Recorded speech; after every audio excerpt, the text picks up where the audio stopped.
Hey guys, today I have a new invention for you, and it takes care of a very common airsoft problem that drives me nuts. So stay tuned, I'll show you what my problem is and I'll show you how I fix my problem.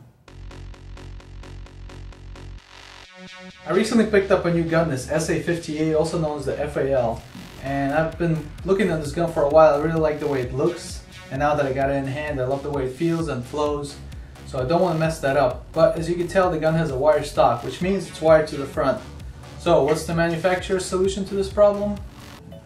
The PEQ box. A dummy box on the front that looks like a PEQ box with a hollow space inside for the battery.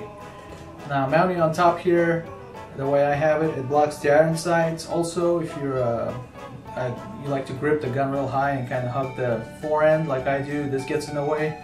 And I usually have my flashlight up here, so that won't work either.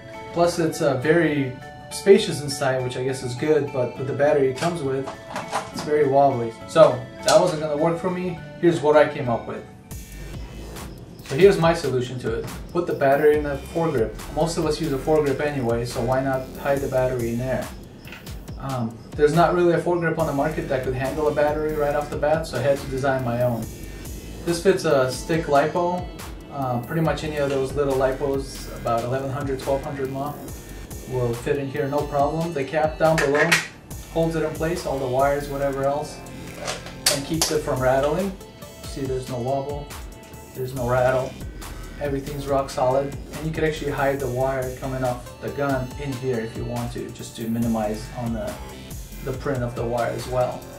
And it's a comfortable solid grip. It could hold this FAL no problem, and it's a full metal gun. I try to make it ergonomic and no jagged edges, nothing to snag on.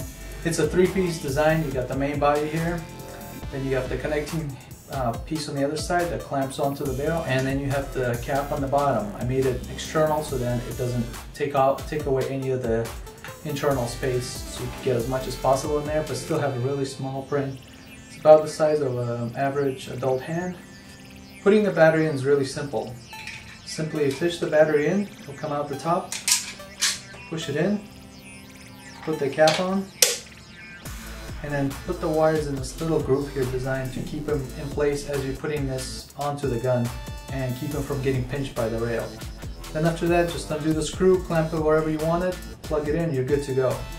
Taking it apart just as easy.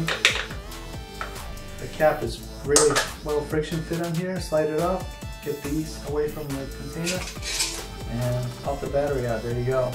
That's simple. Takes any of these small lipos, about 1100, 1200 mAh. But if you are using a larger, let's say one of these 7.4 lipos, which for some reason are much longer even though about the same capacity. As you can see, it sticks out the bottom. I'm going to have extended caps available on Shapeways, so then you can put it on, cap it. There you go. It'll pinch the battery in there to keep it from moving, and then again same thing, clamp it on the rail, you're good to go. So that's my idea. Take the battery out of the PEQ box, put in something actually useful like a vertical grip, which pretty much everyone has on their gun anyway. Make it as minimal as possible, and I'll giving you a few different options for a few different batteries. So if you are like me and you hate those PEQ boxes on the front taking up all sorts of space and getting in the way, consider getting one of these grips. I'll have it available on my store. And for that you can go to BrainExploderCreations.com. So hopefully you guys enjoyed my invention, and hopefully you'll find it useful. If you want to grab yourself a copy, head over to the website, link down in the description. And stay tuned, I'll have more inventions, more 3D printing, gameplay, tutorials, all that stuff. So please subscribe, stay tuned, and I'll see you on the next one.